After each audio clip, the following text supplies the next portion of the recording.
Assalamualaikum warahmatullahi wabarakatuh.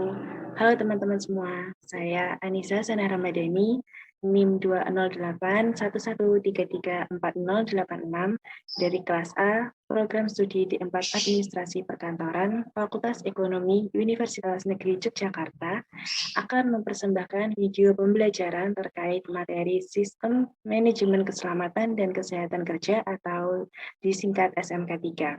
Untuk itu, mari kita simak video pembelajaran berikut dengan saksama hingga akhir. Selamat menyaksikan. Baik, teman-teman, langsung saja kita masuk ke materi yang pertama. Nah, untuk mengetahui apa sih itu SMK3, maka kita harus tahu dulu apa pengertian atau definisi dari SMK3. Jadi, Sistem Manajemen Keselamatan dan Kesehatan Kerja atau yang biasa disingkat dengan SMK3 ialah bagian dari keseluruhan sistem manajemen perusahaan yang memiliki fungsi dan peran untuk mengendalikan risiko yang muncul akibat kegiatan kerja atau aktivitas kerja yang dilakukan pada perusahaan atau organisasi tersebut.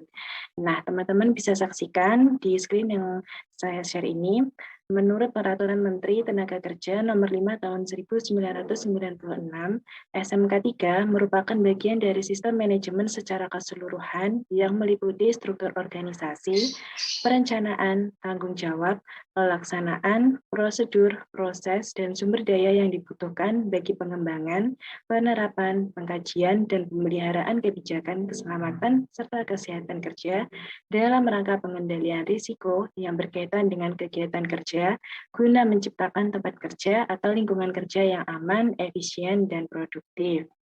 Nah, teman-teman, berdasarkan pengertian dari Peraturan Menteri Tenaga Kerja ini, dapat kita pahami bahwa SMK3 itu merupakan salah satu program dari rangkaian aktivitas manajemen perusahaan yang mempunyai tujuan untuk mencegah dan meminimalisasi adanya bahaya atau kecelakaan dan penyakit akibat kerja yang timbul di lingkungan kerja. Nah, tujuannya untuk apa? Tujuannya ya untuk menciptakan tempat kerja atau lingkungan kerja yang aman, efisien, sehingga bisa meningkatkan produktivitas para pegawai, karyawan, atau buruh yang ada pada perusahaan atau organisasi tersebut. Oke, untuk bisa mengetahui tujuan dari SMK3 secara lebih detail, mari kita bahas. Jadi di sini teman-teman, ada tujuan SMK3 menurut Peraturan Pemerintah Nomor 50 Tahun 2012 Bab 1 Pasal 2. Di sini ditunjukkan ada 3 tujuan ya teman-teman. Yang pertama yaitu meningkatkan efektivitas perlindungan keselamatan dan kesehatan kerja yang terencana, terukur, terstruktur, dan terintegrasi. Yang kedua yaitu mencegah dan mengurangi kecelakaan kerja dan penyakit akibat kerja dengan melibatkan unsur manajemen, pekerja, buruh atau karyawan, dan atau serikat pekerja atau serikat buruh. Dan yang ketiga yaitu untuk menciptakan tempat kerja yang aman, nyaman, dan efisien untuk mendorong produktivitas karyawan. Kemudian, terdapat tujuan SMK3 menurut tim K3 Fakultas Teknik Universitas Negeri Yogyakarta. Jadi tim K3 FTUNY ini mengemukakan ada 4 tujuan dari penerapan SMK3, yaitu yang pertama adalah sebagai alat ukur kinerja K3 dalam organisasi, di mana SMK3 ini digunakan sebagai alat penilaian dan pengukuran kinerja penerapan K3 dalam perusahaan atau organisasi tempat kerja. Nah, dengan begitu, akan diketahui nih teman-teman tingkat pencapaian yang diperoleh dari perusahaan atau organisasi itu dari penerapan SMK3 yang telah dia lakukan. Kemudian yang kedua yaitu sebagai pedoman implementasi K3 dalam organisasi. Jadi SMK3 ini dapat digunakan sebagai pedoman, sebagai acuan gitu dalam penerapan aktivitas K3 dalam organisasi atau perusahaan tersebut. Nah, adapun pedoman SMK3 itu biasanya mengacu pada SMK3 yang ditetapkan oleh Departemen Ketenagakerjaan, kemudian ILO, terus kemudian ada API, Guidelines kemudian ada OGP, dan masih banyak lagi. Kemudian yang ketiga yaitu sebagai dasar penghargaan. Jadi SMK 3 ini dapat dijadikan sebagai dasar pemberian penghargaan atas keberhasilan pencapaian ketiga yang diterapkan oleh perusahaan atau organisasi tempat kerja. Jadi penghargaan ini bisa diberikan oleh pemerintah atau lembaga yang berwenang kepada perusahaan atau organisasi yang berhasil menerapkan ketiganya dengan tepat. Kemudian tujuan yang terakhir atau yang keempat yaitu adalah sebagai sertifikasi, di mana dengan menerapkan SMK 3 ini, maka suatu perusahaan atau organisasi ia berhak mendapatkan sertifikat yang diberikan oleh lembaga auditor. Ya. Tujuannya adalah yaitu untuk menandakan bahwa perusahaan atau organisasi itu telah terakreditasi dengan baik. Dia telah menerapkan ketiga dalam perusahaannya itu sesuai dengan prosedur. Nah, itu ya teman-teman tujuan dari penerapan K3 menurut tim K3 FTUNY. Nah, kemudian ada manfaat dari SMK 3. Nah, di sini ada 5 manfaat yang dikemukakan oleh Rudi Suardi. Teman-teman bisa mencari di dalam bukunya Rudi Suardi tahun 2005. Terdapat 5 manfaat dari SMK 3, yaitu yang pertama sebagai perlindungan karyawan. Jadi memang pada dasarnya fungsi dari SMK 3 itu ialah untuk memberikan perlindungan kepada tenaga kerja atau pegawai yang sedang melaksanakan aktivitas kerja dalam perusahaan atau organisasinya. Jadi tenaga kerja atau biasa yang kita sebut sebagai pekerja itu kan merupakan salah satu unsur terpenting dalam rangkaian unsur manajemen ya teman-teman. Jadi ada 6 unsur manajemen, salah satunya itu adalah man atau manusia gitu kan. Nah, man atau manusia itu dia merupakan unsur vital gitu dalam manajemen perusahaan. Nah, dengan diberikannya perlindungan, maka karyawan itu bisa merasa nyaman dan aman ketika bekerja, sehingga produktivitasnya pun akan semakin meningkat, di mana itu juga berdampak pada kinerja perusahaan atau organisasi. Kemudian, yang kedua yaitu memperlihatkan kepatuhan perusahaan atau organisasi kepada perundang-undangan atau regulasi yang berlaku. Jadi, mau dan mampu menerapkan aturan SMK 3 gitu menunjukkan bahwa perusahaan atau organisasi itu ia patuh terhadap regulasi. Jadi dengan begitu dapat disimpulkan bahwa perusahaan atau organisasi tersebut memiliki kecakapan dalam menangani aktivitas manajemennya serta dia bisa mendapatkan pengaruh positif gitu kan sebagai wujud timbal balik dari penerapan SMK 3 yang telah dilakukan. Kemudian yang ketiga adalah mengurangi biaya. Jadi dengan menerapkan SMK 3, dengan menerapkan K3 dalam perusahaan, maka angka terjadinya resiko, bahaya, atau kecelakaan kerja dalam organisasi atau perusahaan tersebut pun kan semakin tertekan nih teman-teman. Jadi perusahaan tidak perlu mengeluarkan biaya lebih gitu untuk melakukan ganti rugi gitu kan, atau untuk mengganti sarana prasarana yang rusak akibat kecelakaan kerja yang terjadi gitu. Jadi hal ini dapat mengurangi biaya di luar biaya produksi yang bisa dikeluarkan perusahaan untuk mengatasi atau untuk mengganti rugi hal-hal tersebut yang berkaitan dengan kecelakaan kerja itu. Kemudian manfaat yang keempat yaitu untuk membuat sistem manajemen yang efektif. Nah, penerapan SMK 3 ini dapat membantu perusahaan mengurangi ketidaksesuaian yang ada dalam sistem manajemen perusahaan. Nah, hal ini ditujukan dari adanya prosedur terdokumentasi SMK 3 dalam bentuk rekaman bukti penerapan sistem secara terorganisir yang merupakan hasil pemantauan dan pengendalian sistem yang digunakan untuk mengidentifikasi sebab permasalahan atau ketidaksesuaian yang muncul guna mencegah terjadinya kerusakan dan kecelakaan di tempat kerja. Nah, kemudian untuk manfaat yang kelima atau manfaat yang terakhir yaitu meningkatkan kepercayaan dan kepuasan pelanggan nih teman-teman. Jadi manfaat kelima ini sebenarnya berkaitan dengan manfaat yang pertama tadi ya, yaitu perlindungan karyawan gitu kan. Di mana ketika pekerja atau karyawan itu mendapatkan perlindungan atas keselamatan dan kesehatannya di tempat kerja gitu, maka pekerja itu kan akan bisa lebih enjoy gitu dalam melakukan pekerjaannya, sehingga produktivitasnya pun semakin meningkat, di mana ini tuh berdampak pada pelayanan atau service yang dia berikan kepada customer gitu kan, kepada konsumen atau pelanggan di perusahaan atau organisasi tersebut. Nah, apabila perusahaan itu adalah perusahaan manufaktur gitu kan, maka dalam memproduksi barang atau memproduksi produknya gitu, maka karyawan itu bisa lebih mencapai target gitu kan daripada sebelumnya sebelum adanya penerapan dari SMK 3 ini. Jadi manfaat dari SMK 3 ini sangat berpengaruh kepada loyalitas, kepercayaan, dan kepuasan pelanggan terhadap perusahaan atau organisasi. Oke. Selanjutnya adalah prinsip-prinsip dari Sistem Manajemen Keselamatan dan Kesehatan Kerja atau SMK 3.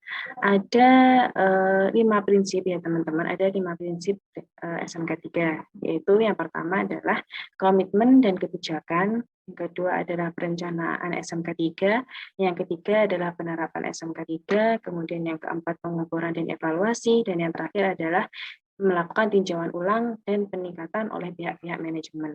Nah, kita bahas dulu apa sih komitmen dan kebijakan itu. Jadi, komitmen dan kebijakan itu mencakup tiga hal nih teman-teman. Ada kepemimpinan dan komitmen, ada tinjauan awal K3 atau biasa kita sebut dengan initial review, kemudian ada kebijakan dari K3. Nah, kepemimpinan dan komitmen itu dapat dikatakan bahwa komitmen akan penerapan SMK 3 dalam perusahaan atau organisasi tempat kerja itu harus diperhatikan gitu oleh pimpinan dalam setiap tingkatan. Itulah kaitannya kepemimpinan dan komitmen. Jadi ketika ingin menerapkan SMK 3, maka pemimpin perusahaan atau manajemen puncak itu dia harus benar-benar komitmen gitu kan. Jangan cuma di awalan aja, tapi harus continue gitu, harus berlanjut penerapan ketiganya. Nah, dalam hal ini, manajemen puncak itu harus mampu mengkoordinasikan jajarannya dan seluruh karyawan untuk berupaya untuk mau mempelajari, menghayati, dan mampu mencerminkan SMK 3 dalam perilaku kerja sehari-hari. Nah, dengan begitu, maka SMK 3 itu sukses diterapkan dan dikembangkan dalam perusahaan atau organisasi tersebut. Nah, adapun komitmen dari K3 ini dapat diwujudkan dalam bentuk yaitu salah satunya adalah memberikan posisi strategis terhadap penempatan organisasi K3. Jadi ketika perusahaan atau organisasi dia memutuskan untuk menerapkan SMK 3 gitu kan, maka manajemen puncak harus membuat sebuah tim gitu yang bertanggung jawab untuk mengkoordinasikan penerapan K3 dalam perusahaan atau organisasi tersebut. Kemudian menyediakan anggaran, tenaga kerja, dan sarana yang mendukung penerapan SMK 3. Kemudian menetapkan anggota organisasi K3 yang memiliki tanggung jawab dan kewenangan terkait penanganan K3. Berkaitan dengan hal ini, maka anggota organisasi K3 ini ya atau tim kerja terkait K3 ini dia harus diberikan pelatihan dulu, harus diberikan sosialisasi dulu supaya nanti koordinasi K3-nya itu bisa berjalan dengan optimal. Kemudian melakukan perencanaan K3 dan melakukan penilaian kinerja dan tindak lanjut pelaksanaan K3. Nah, itu tadi adalah komitmen dan kepemimpinan. Kemudian yang selanjutnya adalah tinjauan awal K3 atau yang kita sebut dengan initial review tadi. Nah, tinjauan awal atau initial review K3 ini dilakukan melalui identifikasi kondisi dan situasi yang ada, identifikasi sumber bahaya yang berkaitan dengan operasional perusahaan dan kemungkinan yang menyebabkan kerusakan atau insiden yang berbahaya, kemudian melakukan penilaian tingkat pengetahuan perusahaan terhadap penerapan SMK 3, kemudian melakukan perbandingan penerapan K3 dengan perusahaan dan sektor lain yang dinilai lebih unggul, kemudian meninjau sebab akibat dari terjadinya bahaya atau risiko dari aktivitas kerja yang dilakukan di perusahaan atau organisasi tersebut. Dan yang terakhir adalah menilai efisiensi dan efektivitas dari sumber daya yang disediakan oleh organisasi atau perusahaan. Itu adalah hal-hal yang dilakukan dalam tinjauan awal K3 ya teman-teman. Kemudian setelah kita komitmen setelah manajemen puncak komitmen terhadap penerapan SMK 3, kemudian dilakukan initial review atau tinjauan awal, kemudian ditetapkan kebijakan K3. Nah, kebijakan K3 ini berfungsi untuk mengintegrasikan SMK 3 terhadap sistem manajemen perusahaan yang sudah ada. Itu adalah bagian dari komitmen dan kebijakan ya teman-teman. Prinsip-prinsip SMK 3 yang pertama. Oke, setelah membahas komitmen dan kebijakan, kita bahas ke prinsip yang selanjutnya, yaitu perencanaan SMK 3. Nah, dalam hal ini, manajemen K3 itu harus membuat perencanaan yang di dalamnya mencakup tujuan, sasaran, dan indikator kinerja yang akan diterapkan pada perusahaan tersebut ke depannya. Nah, penetapan perencanaan ini harus mempertimbangkan identifikasi sumber bahaya, penilaian, dan pengendalian risiko, serta hasil pelaksanaan tinjauan awal atau initial review tadi terhadap K3. Nah, adapun hal-hal yang harus kita perhatikan terkait dengan perencanaan SMK 3 ini yaitu satu, perencanaan itu harus dibuat atas pertimbangan dari hasil identifikasi bahaya, penilaian, dan pengendalian risiko. Kedua, perencanaan ini harus disusun sesuai dengan aktivitas atau operasional perusahaan. Oleh karena itu, perusahaan harus menetapkan dan memelihara prosedur terkait dengan inventaris, identifikasi, dan pemahaman aturan perundang-undangan. Dan yang ketiga, yaitu adalah tujuan dan sasaran dalam perencanaan SMK 3 ini harus dapat diukur sehingga pencapaian yang akan dicapai oleh organisasi atau perusahaan itu dapat diketahui jangka waktunya dan bersifat jelas, dapat terukur dan terarah gitu ya teman-teman.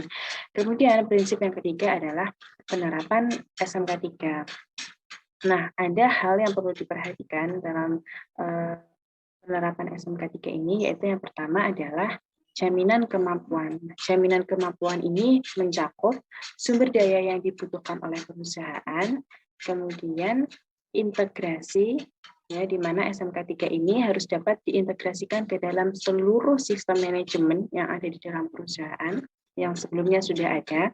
Kemudian tanggung jawab dan tanggung gugat, di mana penerapan SMK 3 ini merupakan tanggung jawab dari seluruh pihak perusahaan, baik itu dari manajemen puncak dan jajarannya hingga ke karyawan, bahkan stakeholder atau pengampu kepentingan dalam organisasi atau perusahaan tersebut. Kemudian harus ada konsultasi, motivasi, dan kesadaran, kemudian adanya pelatihan dan kompetensi kerja terkait dengan SMK 3 ini. Nah, tujuan dari pelatihan dan adanya pelatihan dan kompetensi kerja ini ialah agar perusahaan itu bisa memiliki kompetensi terkait dengan SMK 3 ini sesuai dengan apa yang dibutuhkan untuk mencapai tujuan penerapan K3 dalam perusahaan tersebut. Nah, itu tadi adalah jaminan kemampuan. Kemudian penerapan SMK 3 juga mencakup kegiatan pendukung. Nah, kegiatan pendukung ini ada apa aja? Ada komunikasi, ada pelaporan, ada pendokumentasian, yang tadi juga sudah saya sebutkan, pengendalian dokumen, pencatatan, dan manajemen informasi. Kemudian setelah kegiatan pendukung ada identifikasi sumber bahaya. Oke, kemudian kita berpindah ke prinsip yang keempat, yaitu pengukuran dan evaluasi objektif terhadap kinerja SMK 3. Jadi kinerja SMK 3 dalam suatu perusahaan itu harus melalui proses pengukuran dan pemantauan yang tepat secara objektif. Kemudian untuk dapat menentukan tingkat keberhasilan, maka harus dilakukan evaluasi dan identifikasi perbaikan demi tercapainya tujuan dan sasaran SMK 3. Untuk itu, proses pengukuran dan evaluasi objektif ini perlu melalui 3 metode, yaitu inspeksi dan pengujian, audit SMK 3, dan identifikasi tindakan perbaikan dan pencegahan. Jadi pada prinsip yang keempat ini, intinya tuh perusahaan harus bisa melaksanakan inspeksi dan pengujian, audit SMK 3, serta tindakan perbaikan atau pencegahan. Supaya kita tahu gitu kan sejauh apa penerapan SMK 3 dalam perusahaan tersebut. Apakah sudah sesuai dengan prosedur, apakah perlu ada perbaikan atau selebihnya. Kemudian prinsip yang terakhir yaitu tinjauan ulang dan peningkatan oleh pihak-pihak manajemen. Dalam hal ini, pimpinan perusahaan itu harus mampu melaksanakan proses peninjauan ulang SMK 3 secara kontinu atau berkelanjutan, ya, atau berkala. Gitu kan. Tujuannya yaitu untuk menjamin kesesuaian dan tingkat efektivitas dalam mencapai kebijakan dan tujuan dari K3 dalam perusahaan atau organisasi tersebut. Itu teman-teman. Oke, kita berpindah ke slide yang selanjutnya.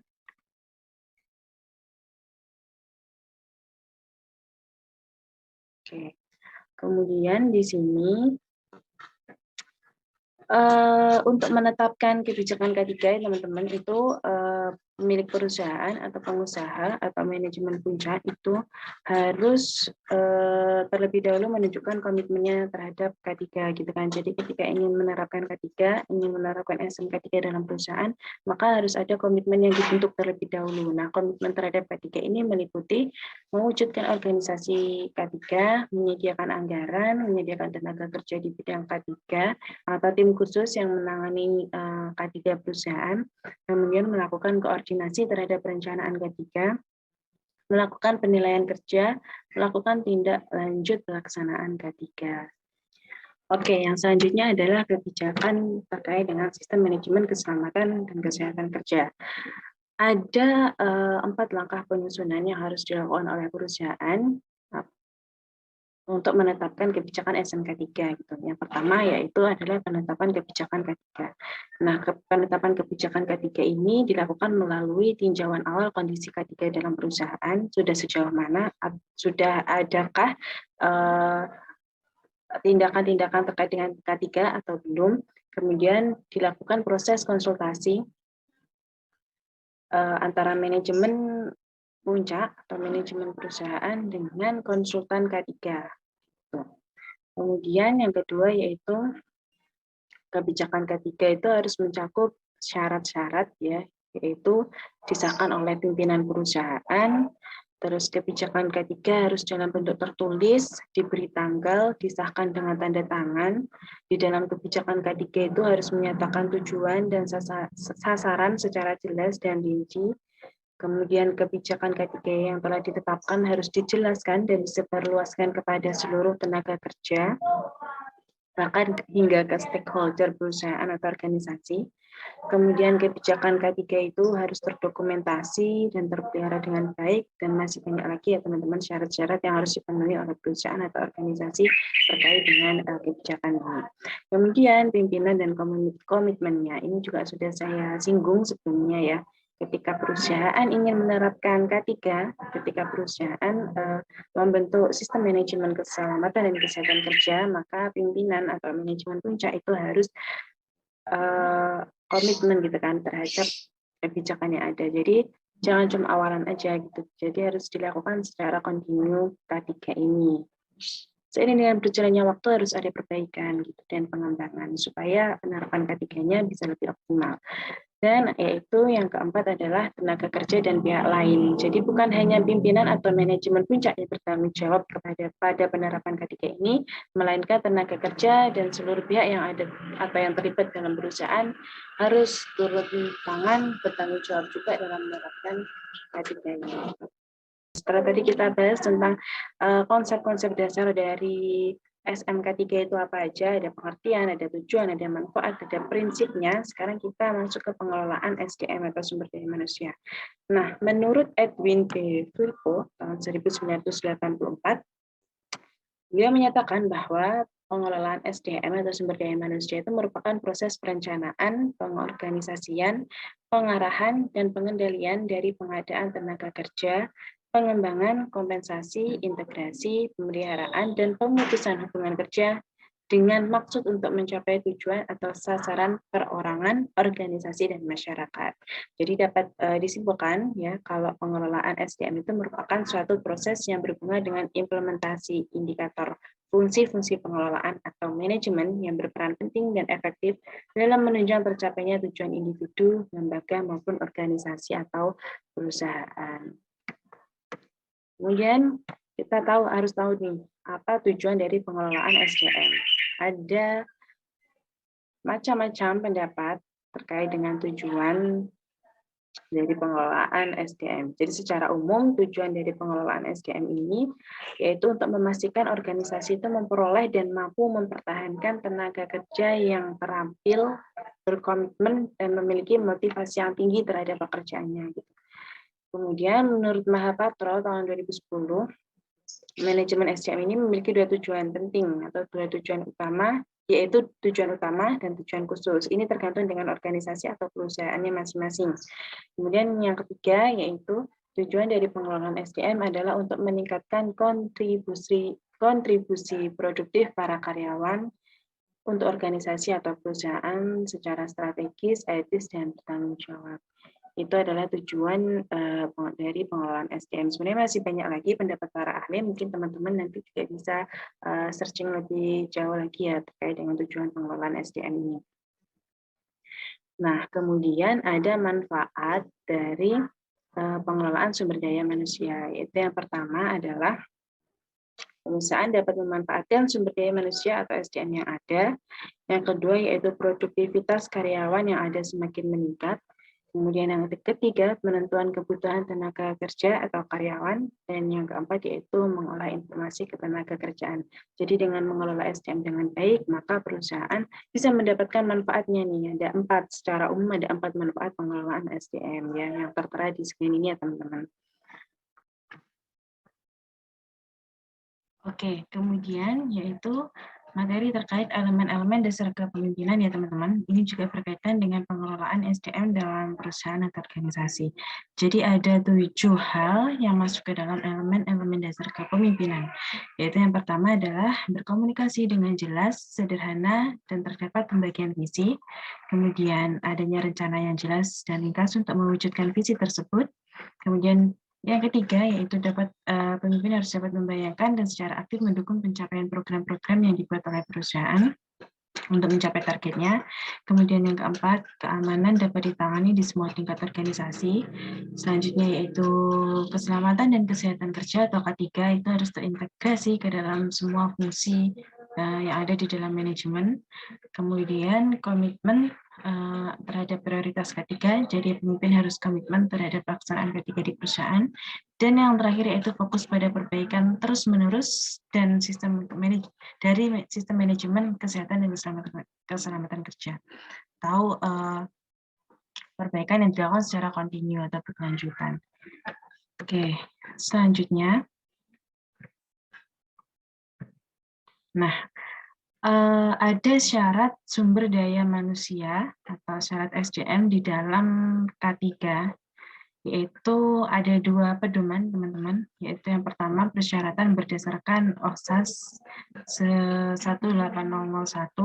kemudian yang kedua yaitu persyaratan berdasarkan Permenaker nomor 5 Menteri tahun 1996. Berdasarkan OSAS 18001 itu mencakup 2 hal, yaitu memastikan bahwa persyaratan sistem manajemen K3 itu diterapkan, dan dipelihara sesuai dengan spesifikasi K3. Kemudian memastikan bahwa laporan kinerja sistem manajemen K3 diserahkan kepada manajemen senior untuk ditinjau dan sebagai dasar untuk meningkatkan sistem manajemen K3. Kemudian berdasarkan persyaratan Permenaker itu juga meliputi atau mencakup 2 hal, yaitu yang pertama pengurus yang ditunjuk harus memastikan bahwa sistem manajemen K3 atau SMK3 itu diterapkan dengan baik dan hasilnya memenuhi harapan untuk setiap lokasi dan jenis kegiatan yang dilakukan dalam perusahaan. Kemudian yang kedua yaitu manajemen harus menyadari bahwa kompetensi tenaga kerja merupakan sumber daya yang berharga dan dapat ditunjuk untuk menerima wewenang dan tanggung jawab dalam menerapkan dan mengembangkan sistem manajemen K3. Oke, kemudian ada pula tanggung jawab manajemen untuk keselamatan dan kesehatan kerja, yaitu yang pertama, pengurus yang ditunjuk harus memastikan bahwa sistem manajemen K3 diterapkan dan hasilnya memenuhi harapan untuk setiap lokasi dan jenis kegiatan di dalam perusahaan.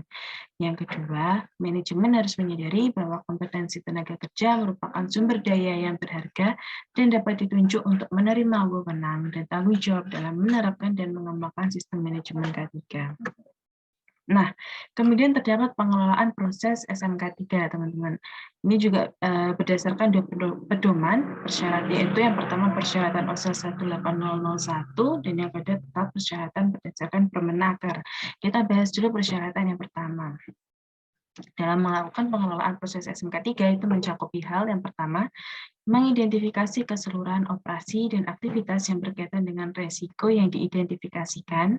Kemudian, aktivitas tersebut harus dilakukan dalam kondisi yang ditetapkan dengan menetapkan dan memelihara prosedur terdokumentasi untuk mengakomodasi perbedaan atau deviasi sasaran K3, di mana ketentuan kriteria operasi dalam prosedur itu akan menetapkan dan memelihara prosedur terkait dengan resiko K3 yang teridentifikasi. Kemudian berdasarkan Permenaker itu mencakup 3 hal, ya. Pengelolaan proses SMK3 itu mencakup 3 hal.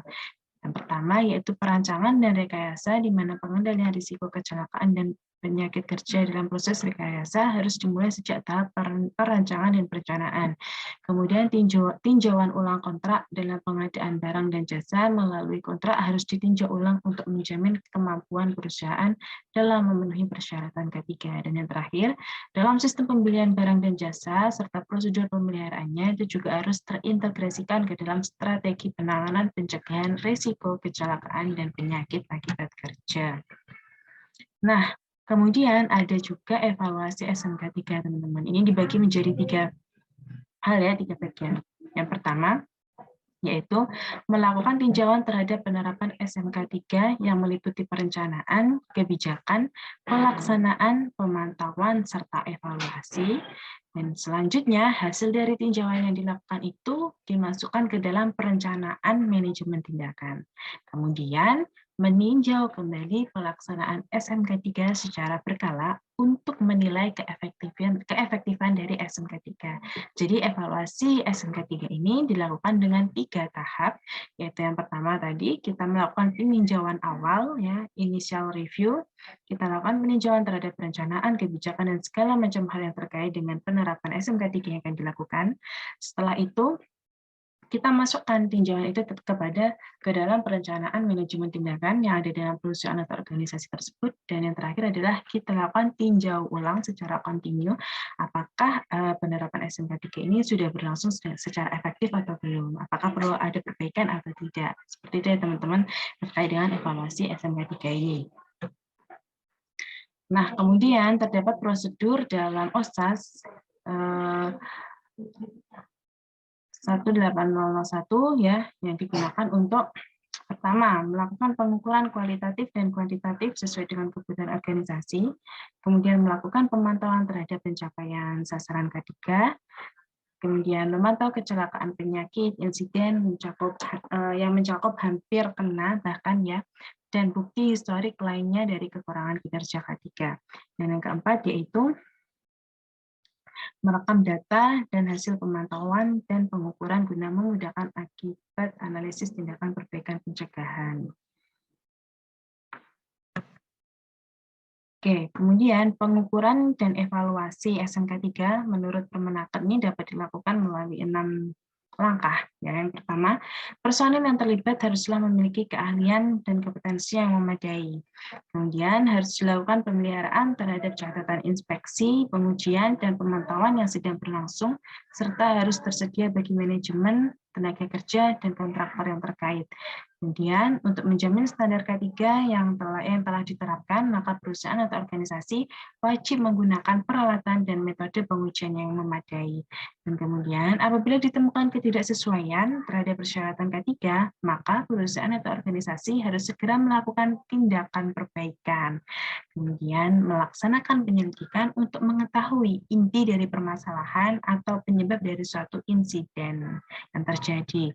Kemudian yang terakhir yaitu melakukan analisis dan peninjauan ulang terhadap hasil penyelidikan. Jadi, untuk melakukan pengukuran dan evaluasi menurut Permenaker, ya, nomor 5 Peraturan Menteri tahun 1996 ini mencakup 6 hal ini. Kita harus melibatkan personal yang memiliki kompetensi terkait dengan K3 ini, lalu dilakukan inspeksi, pengujian, pemantauan gitu. Kemudian perusahaan atau organisasi harus memiliki peralatan atau metode yang memadai untuk mendukung penerapan K3 di perusahaan. Kemudian dilakukan tindakan perbaikan apabila perlu, kemudian dicari tahu apa saja faktor atau penyebab dari suatu masalah atau bahaya risiko atau insiden yang terjadi dalam perusahaan atau organisasi, kemudian dilakukan analisis dan peninjauan ulang. Nah, kemudian ada langkah-langkah penerapan SMK3. Ini adalah materi yang terakhir, ya, teman-teman. Langkah-langkah SMK 3 ini yang pertama adalah tahap persiapan. Nah, tahap persiapan ini merupakan tahap awal yang harus dilakukan oleh perusahaan atau organisasi tempat kerja dengan melibatkan lapisan manajemen dan sejumlah personil yang mencakup hal-hal sebagai berikut. Sejumlah personil ini adalah mereka yang akan dilibatkan ke dalam tim K3 perusahaan gitu ya, teman-teman. Nah, apa aja nih hal-hal yang dicakup dalam tahap persiapan ini, yaitu yang pertama, komitmen manajemen puncak, kemudian menentukan ruang lingkup yang jelas, menetapkan cara penerapan K3 yang teruruh dan yang terstruktur dan terarah, kemudian membentuk kelompok penerapan dan menetapkan sumber daya yang diterapkan itu supaya penerapan K3 di perusahaan ini dapat dilakukan dengan optimal, efektif, dan efisien. Nah, setelah melakukan tahap persiapan, ya tadi tahap persiapan, maka selanjutnya perusahaan harus melakukan tahap pengembangan dan penerapan. Nah, tahap pengembangan dan penerapan ini merupakan tahapan yang berisi langkah-langkah yang dilakukan perusahaan atau organisasi tempat kerja dengan melibatkan banyak personil yang mencakup hal-hal sebagai berikut. Yang pertama, menyatakan komitmen. Kedua, menetapkan cara penerapan. Ketiga, membentuk kelompok kerja. Keempat, menetapkan sumber daya yang diperlukan. Kelima, mengadakan kegiatan penyuluhan. Keenam, melakukan peninjauan ulang terkait dengan sistem. Ketiga, kemudian melakukan penyusunan jadwal kegiatan gitu kan secara jelas supaya pekerjaan dapat dilakukan dengan baik. Kemudian melakukan pengembangan sistem manajemen K3, lalu menerapkan sistem yang tadi mungkin sudah dilakukan perbaikan atau pengembangan. Kemudian diadakannya proses sertifikasi gitu kan untuk mengakui bahwa perusahaan atau organisasi itu sudah bisa menerapkan SMK 3 dengan baik. Nah, sertifikasi tadi kalau teman-teman masih ingat ya di awal itu diberikan oleh lembaga auditor. Jadi nanti perusahaan atau organisasi dia akan diuji gitu kan terkait dengan SMK 3 yang diterapkan. Apakah sudah sesuai atau belum. Kemudian kalau sudah sesuai maka dia akan diberikan sertifikasi. Gitu. Nah, itu teman-teman terkait dengan materi SMK 3, tadi juga sudah saya jelaskan konsep dasarnya ya, mulai dari pengertian, tujuan, manfaat, prinsip, kemudian kita masuk kepada pengelolaan SDM yang terkait dengan sistem manajemen keselamatan dan kesehatan kerja di perusahaan atau organisasi, kemudian kita bahas tadi terkait dengan persyaratan-persyaratan untuk membuat SMK 3 itu apa saja, kebijakan yang harus dilakukan oleh perusahaan itu apa saja, kemudian kita masuk ke langkah-langkah yang harus dilakukan perusahaan ketika akan membuat SMK 3, ketika akan menerapkan SMK 3, gitu kan teman-teman. Semua sudah kita bahas terkait dengan konsep dasar SMK 3. Saya berharap teman-teman bisa memahami materi yang saya sampaikan dengan baik. Apabila terdapat kesalahan kata atau penyampaian ketika saya menyampaikan materi, pada kesempatan ini saya ucapkan mohon maaf. Terima kasih atas perhatiannya. Wassalamualaikum warahmatullahi wabarakatuh.